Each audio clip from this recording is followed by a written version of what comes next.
Happy Sunday, everyone! Welcome to Doctors on TV. I'm your host, Dr. Sarah Barba Cabodil. It's a new day to start with joy and to keep updated with health information. And moving forward, mga kasambahay, alam naman natin na ating mga kamay ay karaniwan nating ginagamit at kung ano-ano ang hinahawakan nito. Maraming bakterya ang dumadapo dito, lalo na sa mga bata na mga mahihilig maglaro at pagkatapos nakakaligtaan ng maghugas ng kamay na minsan ay nagiging sanhi ng pagkakasakit ng kanilang mga tiyan. Kaya sama-sama po nating turuan ang ating mga kids sa tamang paghuhugas ng ating mga kamay. Let's have some tips on how to make hand washing a habit for children here on Baby Talk.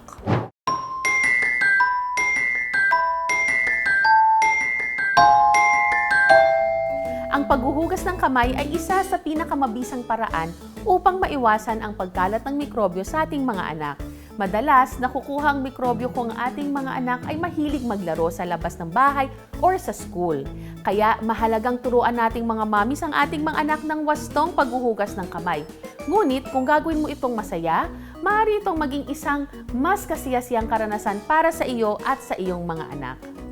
Ang paghugas ng mga kamay ang isa sa pinaka-effective na paraan upang maiwasan ang makakuha ng sakit at ang pagkalat ng mga sakit. Mainam na ipaliwanag sa inyong mga anak ang benefits ng hand washing upang maging ligtas sila sa bakterya at viruses na pwedeng magdulot ng sakit sa kanila at sa mga tao sa paligid nila. Ang paghugas ng kamay ay ginagawa bago kumain at magluto, pagkatapos gumamit ng banyo, pagkatapos maglinis ng bahay, pagkatapos makipaglaro sa inyong mga alagang hayop, bago at pagkatapos bumisita sa isang taong may sakit, pagkatapos umubo, bumahing at suminga ng ilong, at pagkatapos maglaro sa labas. Turuan ng mga bata ng 4 steps kung paano maghugas ng kamay. Una, basain ang mga kamay gamit ang malinis na tubig, maglagay ng sabon sa mga kamay. Pangalawa, kuskusin ang dalawang mga kamay for about 20 seconds o kasing haba ng pagkanta ng happy birthday song. Number 3, banlawan ang mga kamay gamit ang malinis na tubig. At ang pang-apat na step, tuyuin ang mga kamay ng mabuti. Kung walang tubig at sabon sa inyong kinalalagyan, pwede mo nang gumamit ng hand sanitizer. Maglagay kayo ng hand sanitizer sa mga kamay at kuskusin ang kamay for about 20 seconds din. Ngunit, once na may access na kayo for soap and water, kailangan maghugas pa rin kayo ng mga kamay. Bilang mga magulang, kailangan ay mabuting example din tayo sa mga bata. Ipakita natin sa kanila na tayo ay naghuhugas ng mga kamay kapag kinakailangan. Be patient din kung tinuturuan ng mga bata ng tamang paraan ng paghugas ng mga kamay. And of course, wag din kalimutan na remind ang mga bata tungkol sa importance ng hand washing. And that's it mga kasangbahay. Sana ay marami kayong natutunan sa araw na ito. And as always, consult your pediatrician for your baby's health. Thank you for watching today's episode. Again, I'm Dr. Katrina Florcus Dacanay. You may contact me through the following: Facebook and YouTube channel Dr. Katrina Florcus, Instagram and TikTok katrinamd.ph. See you all in the next episode.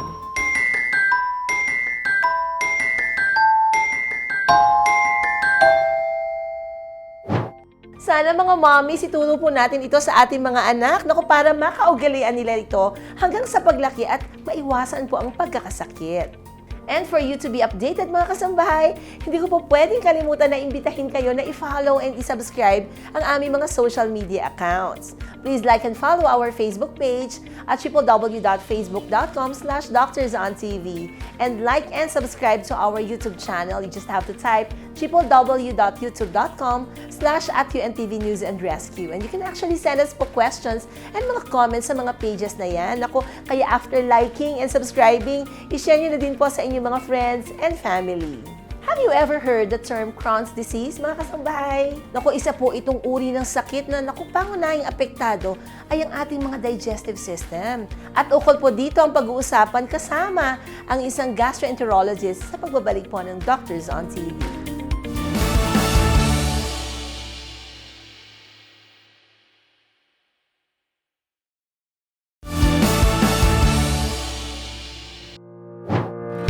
Welcome back mga kasambahay! For today's episode, we will focus on our digestive system. At para po sa paunang detalye, panoorin po natin ito.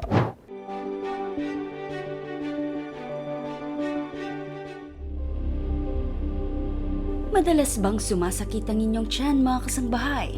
O nakakaramdam ng pagod at malalang pagbabawas o diarrhea? Maaaring ikaw ay may Crohn's disease na isang uri ng inflammatory bowel disease na nakakaapekto sa maraming tao sa buong mundo. Partikular sa mga edad 20 hanggang 29.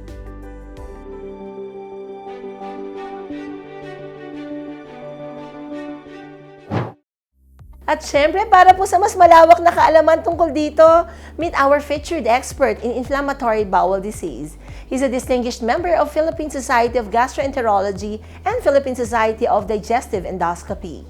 Additionally, he's also a member of Hepatology Society of the Philippines and has previously served as the head section of gastroenterology at the Makati Medical Center. Additionally, he is also a member of Hepatology Society of the Philippines and has previously served as the head section of gastroenterology at the Makati Medical Center. Let us welcome Dr. Ernesto Olympia, a gastroenterologist from Makati Medical Center. Hi, Doc Ernie. Good morning and welcome to Doctors on TV. Hi, good morning to you and to everyone. Yeah, and ito bumati muna po kayo sa ating mga viewers, Doc.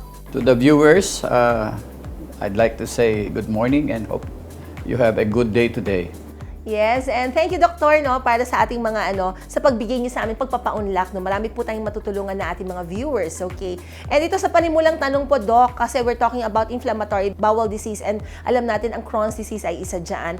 Ano po ba yung tinatawag na Crohn's disease? Crohn's disease is a disease that leads to the inflammation of the intestine, and with this inflammation you will have symptoms like abdominal pain, like diarrhea, like fatigue, or you can have weight loss. I see. And ano po ang sanhi or what causes a Crohn's disease? It's very difficult to define the causes of the Crohn's disease, but it is usually related to the interaction between the environment and the host. And especially those patients who have genetic abnormality, then they are more prone to develop Crohn's disease with this interaction. Of course, in this interaction, there would be the role of the immune system. It is the immune system that actually causes the inflammation because your immune system is not able to recognize the intestine as his. I see. Okay, so kanina you mentioned about yung genetic factor. So, meaning to say, ang Crohn's po ay may genetic predisposition? There is a genetic predisposition. There are certain races and there are certain individuals who are more prone to develop Crohn's disease if triggered. I see. And ano po yung mga manifestations ng pasyenteng may Crohn's disease? Ano po yung mga signs and symptoms na nakikita or nararamdaman nila? Well, if there is an inflammation of the intestines, then you would expect symptoms that are related to the digestive system. The most common symptoms presented by people who have Crohn's disease is they have abdominal pain and bloating. They can have diarrhea also. As I've said, they can lose weight, they have fatigue. They can actually show manifestations in other organs like the skin, like the joints, like the eyes. So basically, hindi po nakafocus dun sa gastrointestinal tract ang sintomas o ang senyales. Basically, that can be seen sa iba pong organ systems. Yeah, ang tinatawag namin dito sa mga symptoms na nakikita namin outside the small intestine is the extraintestinal manifestation of Crohn's disease. I see. But are there cases po na, kumbaga, the patient suffers from Crohn's disease but the patient himself or herself doesn't even know na meron siya? There are a lot of cases in that.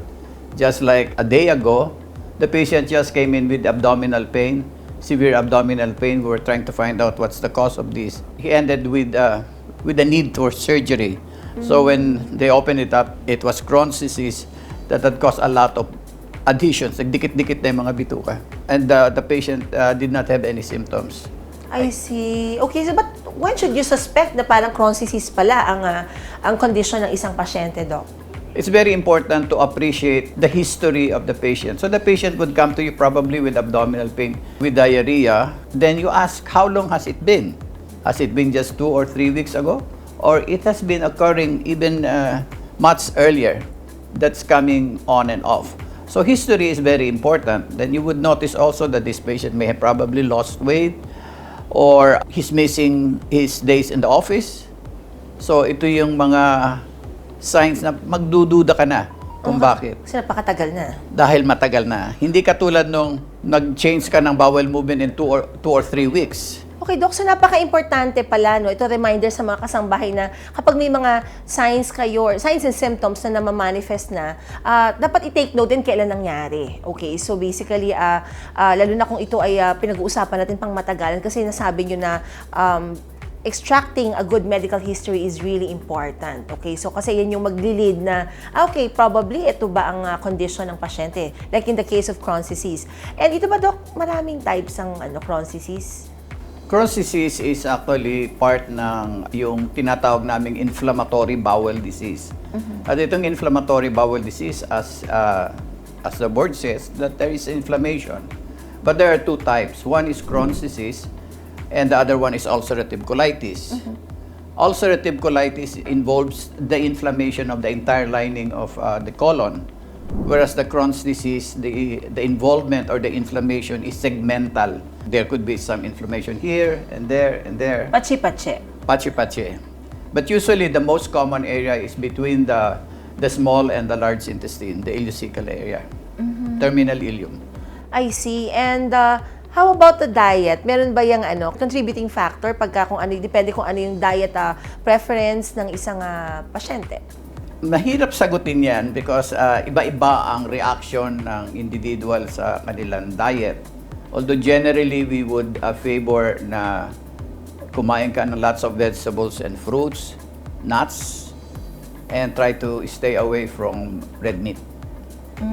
So it is better to get your protein from white meat like chicken or turkey. And I also advise not to eat raw food because raw food is a raw protein and proteins is the one that causes allergy. So you may actually have some reaction pagka yun ang kinain mo. I see. And how common is Crohn's, Doc? Okay, how common is Crohn's? In Asia, the incidence of Crohn's is about 1 to 2%. Konti lang ng population. Konti lamang. Unlike in the Western countries where you would have about 12-15%. Oh, okay. So this is more common among the Caucasians and the Jewish race. Although in Asia, we are seeing more and more of this. Dahil siguro na pagbabago ng ating diet sa ngayon, ang ating mga diet ay parang kapareho na rin ng sa Western countries na high fat, transient fats, high sugar. So ito ang reason kung bakit siguro nagkakameron tayo ng emergence of Crohn's disease. I see. And mahirap bang i-diagnose ang Crohn's? Like, if a patient comes into the ER, okay, and kasi you mentioned about abdominal pain kanina. So, I suppose po isa yun sa mga common symptom po na kung bakit pumupunta ang pasyente sa ER, dinadala sa ER. And paano mo kailan mo maiisip na parang naku, mukhang Crohn's to? I mean, of course, after you have mentioned about nakuhaan ng medical history, meron bang mga parang similar presentation po ng ibang mga sakit also? Madami dahil ang inflammation of the intestines ay pwede naman yan ay dulot ng ibang mga factors, no? Pwedeng bacteria, pwedeng virus, pwede ring reaction to certain drugs. It is very important to really have a high index of suspicion. Parang nararamdaman mo, matagal na ito at saka pabalik-balik. At saka most of these patients actually have seen several doctors. They have undergone all procedures, they have been tried ng mga iba't ibang gamot, and they keep coming back with the same symptoms. So pagka ganun, mag-iisip ka na, ito kaya, kung nagtatay ka, pwede kang, ito ba ay amoebiasis na common dito sa Pilipinas? O ito ba ay talagang yung the usual infection ng intestines because they present as diarrhea. But then again, after appreciating the history, pwede kang magpagawa ng some test, blood test. Although hindi rin talaga sila very, very specific that will tell you, this is so. One very sensitive test would be performing an endoscopy, particularly colonoscopy. So, kailangan talagang masilip? Kailangan masilip. I see. And gano'ng nakakatakot ang Crohn's? Is this so serious? Kamusta po ang complications? Madaming tao na may Crohn's disease pero wala silang masyadong symptoms. Pero dapat ay mag-suspect ka na baka ikaw ay may problema sa Crohn's disease kasi nga pabalik-balik. Ngayon, pagka pinabayaan mo ito, pwede kang magkameron ng complications. Ano ba mga complications ito? Because Crohn's disease involves yung the thickness of the whole intestine. One can imagine na siguro kumakapal yung intestines na yun because of the inflammation. Then you will have signs of obstruction. Because of the inflammation also, nagkukulang yung circulation doon. So pwede kang mag-form ng abscess at mag-fistula. Ibig sabihin magkakameron ng butas yung iyong bituka. So ito yung mga bad complications of Crohn's disease. You have intestinal obstruction, you can have fistula formation. Madami dyan ay nakikita namin na may mga fistula sa puwet. So parang special channel yun na nagsisecrete pa rin ng either nana or mucus. I see. And usually pag doc, kunyari, may dumating sa inyong pasyente and kailangan nyo talagang operahan, nagiging incidental finding din ba ang Crohn's? Okay, that's a very good question because years ago, may mga incidents na they are thinking na ito ay appendicitis, acute appendicitis. But when they opened up the patient, hindi pala namamaga ang appendix. Pero may mga malalaking nodes doon o merong namamaga in the neighboring area. And that is when they consider, baka ito Crohn's. Oh.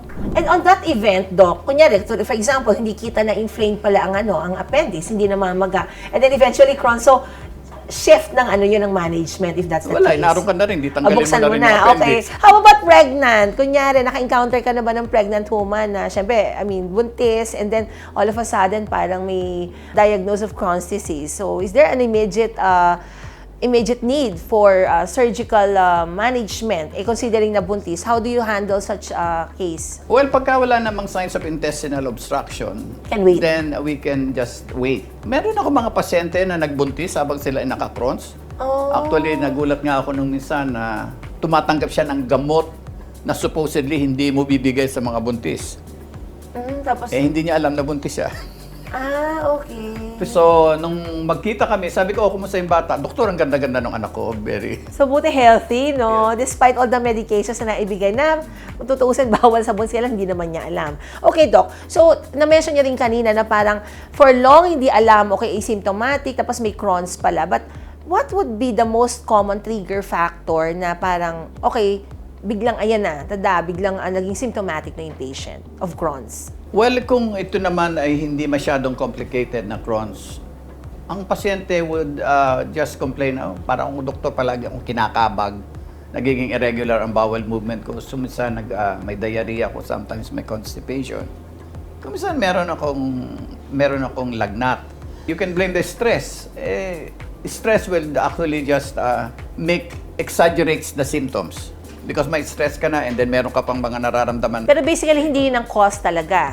So, it's just that, yun na yung parang nag-aggravate, okay, ng nararamdaman. Yeah, aggravating factor. And you can say na parang multifactorial din talaga si Crohn's, Doc. Yeah. And, okay, so, paano nyo po dinadiagnose na, okay, so, eto, Crohn's to. Ano yung definitive diagnostic measure? The most definitive diagnosis there is to visualize the lining of the intestines. And that is by doing a procedure called colonoscopy.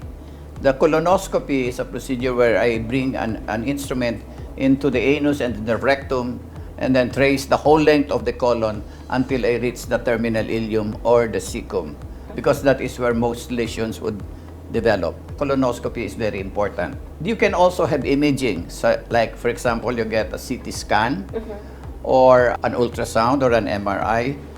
What would it show? It will show thickening of the walls of the intestines. If there is abscess, then it can be shown also by this imaging. Blood test, hindi masyadong specific yan. Because any inflammation can elicit changes in the blood picture. Basically, yun. Of course, merong ibang test to find out kung ano yung degree ng inflammation. Is it so bad? Is it so severe? You do some testing in the stool called calprotectin. And this is a test that will determine kung meron bang mga white blood cells there na present. You can actually use that to differentiate from irritable bowel syndrome, because irritable bowel syndrome would also present gastrointestinal manifestations. But if the calprotectin is negative, then maybe it's just irritable bowel syndrome. I see. Naku, ang dami-dami ko natututunan sa inyo. And I'm sure ang ating mga viewers din, ano? Pero ito, mga kasambahay, marami pa po tayong pag-uusapan. Pero in the meantime, pansamantala muna po natin ititigil ang ating talakayan. Doctors on TV, we'll be right back.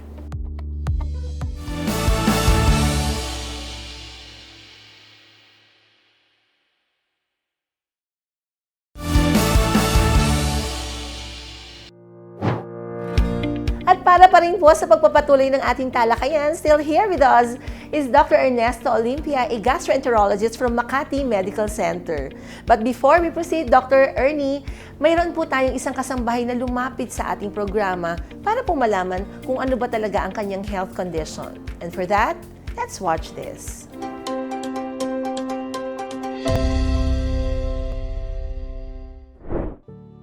So, hi Hazel. Ano bang problema mo at ikaw ay nagpakonsulta sa akin? Ang problema ko po ngayon yung sa tiyan ko po. Parang pag after po ng meal, every meal po, nalipin ko kung madumi. Lalo po pag babiyahe. Pag malamig, nakatapat po sa aircon, doon po parang kumukulo yung tiyan ko. And this has been going on for how long? Siguro po mas nag-trigger siya last year pag bumabiyahe po papasok. More or less, this just started a year ago. Opo. So, how many times do you move in a day?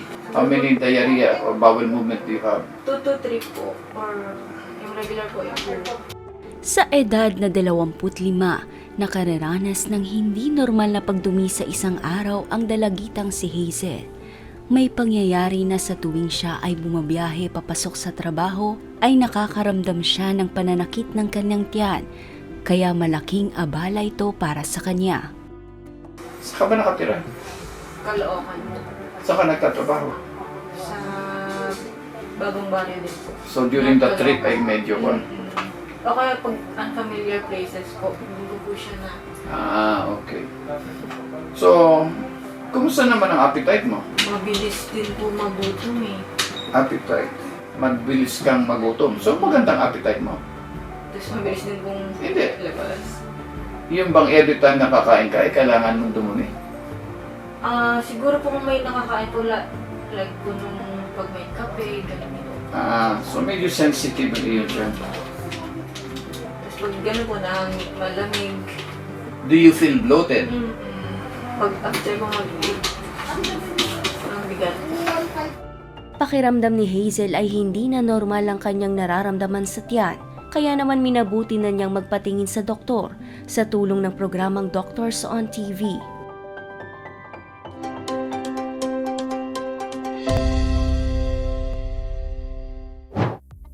And for that, Doc Ernie, no, kamusta po ang ating pasyente? No? Meron bang anong problema po sa kanya? Well, nung makausap ko siya, after about a few sentences, alam ko hindi ito Crohn's disease. Ang kanyang reklamo ay palagi siyang nagdadiarrhea, changes in bowel patterns. But as I delve more dun sa kanyang symptoms, sabi ko parang hindi. Okay. I was telling her, baka naman ito ay some infection lamang. So if this is some infection coming from bad food or bad water, then we can treat you by giving some antibiotics or maybe mostly local antibiotics lamang. Kulang siya sa mga simptomas of a disease that has been going on for some time because Crohn's disease is a disease that can expand over time. I see. Siya ay parang sandali lamang. Ngayon, sabi ko sa kanya, baka naman ito irritable bowel syndrome. But sometimes, yung initial manifestation ng Crohn's disease ay parang irritable bowel syndrome. So, sabi ko lang sa kanya na, okay, pagka nagpatuloy pa rin yan, Like for how bumalik ka long, sa Doc? akin. For how long? Siguro mga in 6 months, at least mag-follow up din siya. Follow up siya in the next 6 months Yeah. po. Okay, so Doc, so during that 6-month period, ano yung mga dapat niyang bantayan apart from dun sa mga existing niya na mga signs and symptoms or what recommendations did you give her? Well, ang sabi ko sa kanya nung kami nag-uusap na balik ka sa akin in 6 months para malaman ko ang development ng iyong symptoms, no? Ang kanya presentation is more of irritable bowel syndrome. So, ang management ko sa kanya, kung ikaw ay nagdadiarrhea, hindi pwede kang uminom ng anti-diarrheal. kung ikaw naman ay during times na ikaw ay nagko-constipate, I think you can take something that, no? To relieve that. So, sabi ko sa kanya, siguro after 6 months, let's have a stool test and let's have a blood count para makita ko ano ba, bumababa ba yung iyong blood count, nagkakameron ba ng signs na ikaw ay malnourished dahil ikaw ay nagtatae, na ganyan. Yeah. Ano? It is just, it's touch and go. Sometimes meron siyang symptoms, sometimes wala. So I just tell him, if this gets worse, then come and see me. Because by that time, I probably would do a colonoscopy. I see. Okay, so yung 6 months na yun, wala po muna talaga. Okay, so balik siya sa inyo after 6 months unless meron siya mas pertinent na findings during that 6-month period of time. Tama po, Doc, no? Okay, so basically talagang kailangan lang talaga bantayan siya ng 6 months and then bumalik sa inyo. Okay, but speaking of Crohn's disease generally, so kamusta po yung management niya? Ano yung mga treatment options po ng sakit na ito?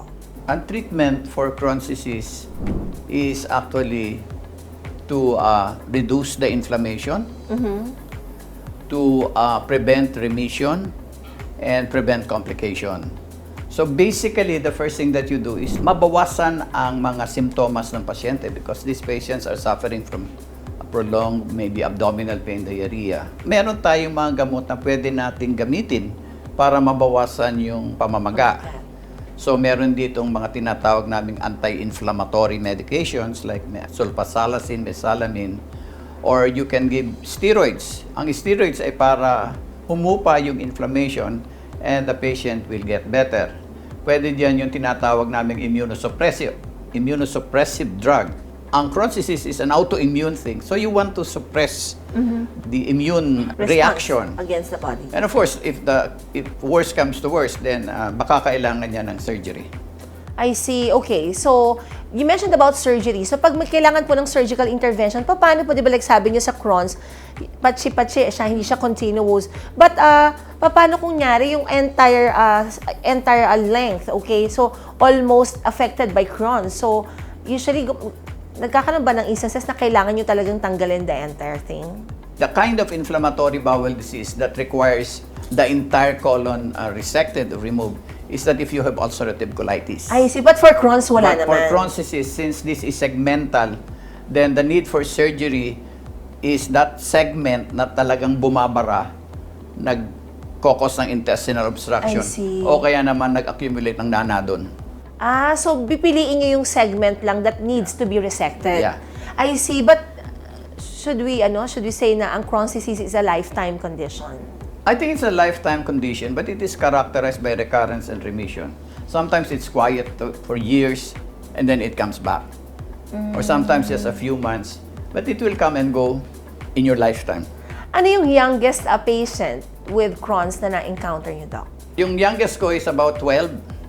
That can come out ng ganyang kabata? It could be very early. That's why there are Crohn's disease in the pediatrics population. I see. But usually it is in the mga from teenager to around 30. That is yung first Part of period ng incidence ng mataas sila. And then mga beyond 60. But if you cannot prevent Crohn's from taking place, no, paano niyo po minamanage at least the flare-ups? Yan, pagka may flare-ups, yan talagang very severe ang inflammation dyan. So we usually give them steroids. We make sure that they are hydrated.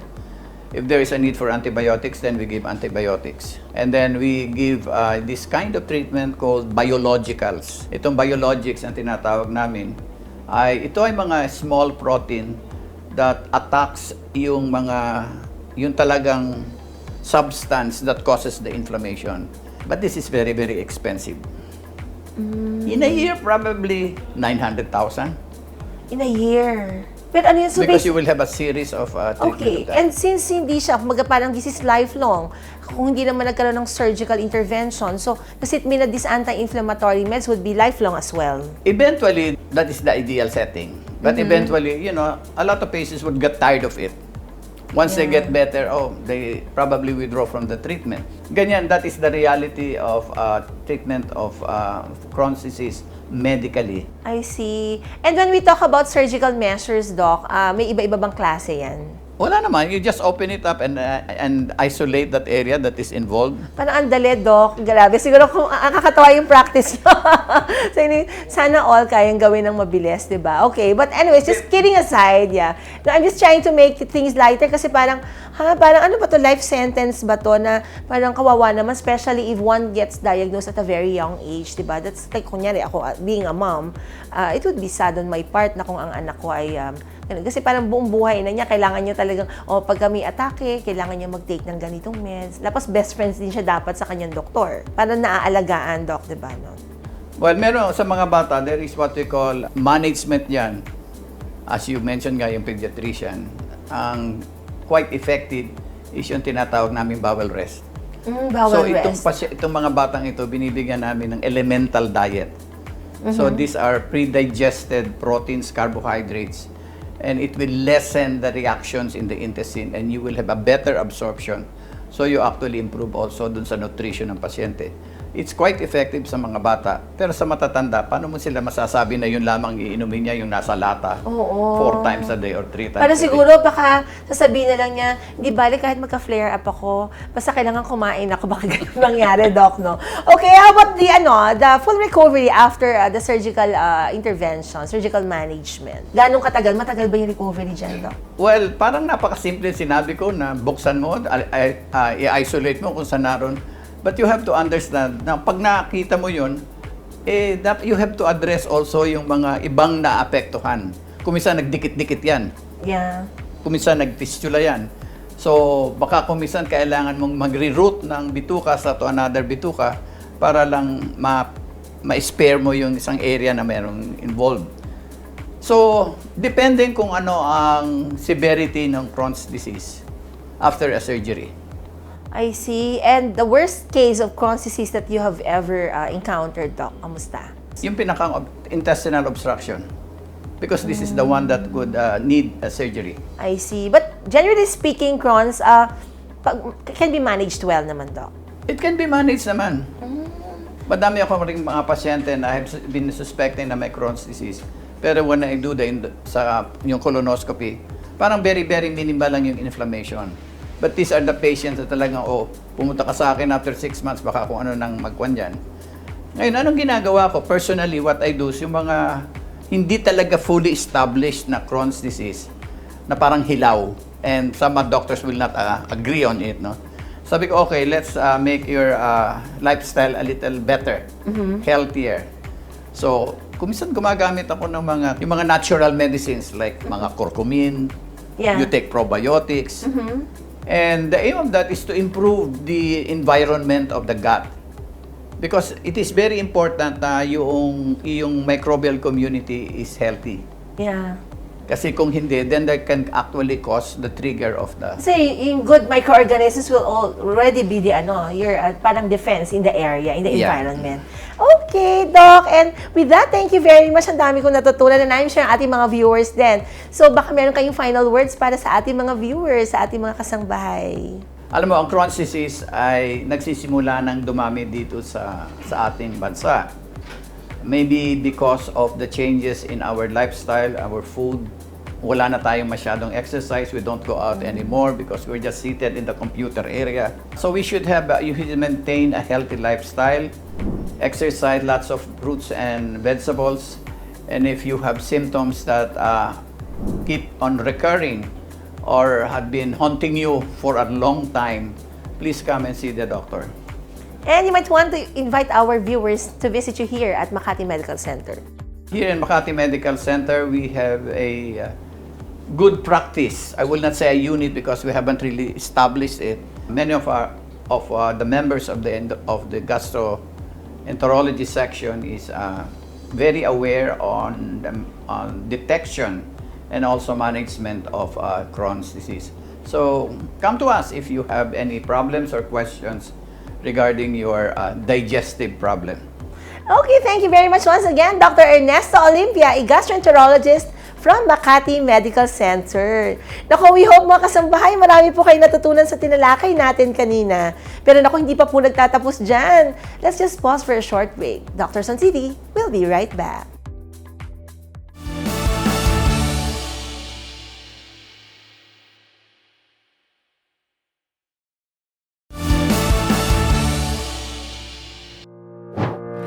Welcome again mga kasangbahay! Naku, kanina po ay napag-usapan natin ang mga senyales ng Crohn's disease. At naku, kung sa tingin mo, kasangbahay ay maaaring meron ka na sakit na ito, maigi po na magpakonsulta agad. But for the meantime, ano-ano nga ba ang dapat na iwasang pagkain ng isang taong may Crohn's disease? For the details, panoorin po natin ito.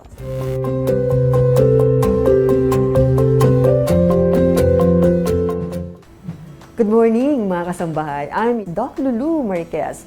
Ngayon, pag-uusapan natin ang isang digestive problem.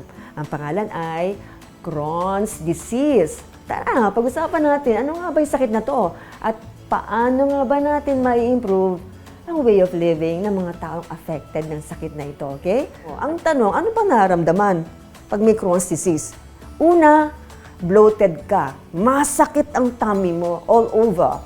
And pwedeng nagtatai ka. So again, what do? I repeat, ayusin ang pagkain at ayusin mo yung iniinom mo. Iwas ka sa karne ng karne.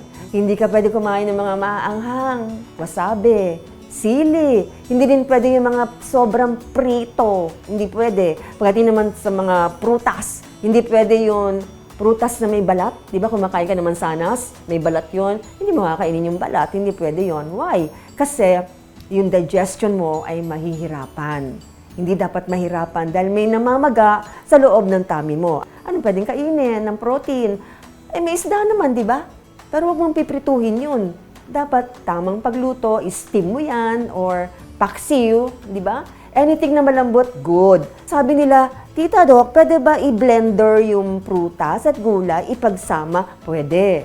Bawal ang soft drinks, bawal ang matapang na kape, bawal din yung tsaa na sobrang tapang. Pwedeng light coffee, light tea, pwede po yun. Pero kung pwede, avoid na. Soft drinks, hindi pwede. Gatas, medyo pag meron ka niyan, meron kang lactose intolerance. So, magtatay ka pa rin, di ba? Ay, yung inumin ko, water, okay? That's the only way. It's basic po yan, tubig. Huwag ka na mag-isip pa kung ano-ano. Sana ay marami kayo natutunan sa episode natin today. Crohn's disease po yan, ha? And for more natural tips, please follow me on my social accounts. Merong TikTok, may YouTube, may Instagram. And because natural is beautiful, only here at Naturally Yours. Maraming salamat po.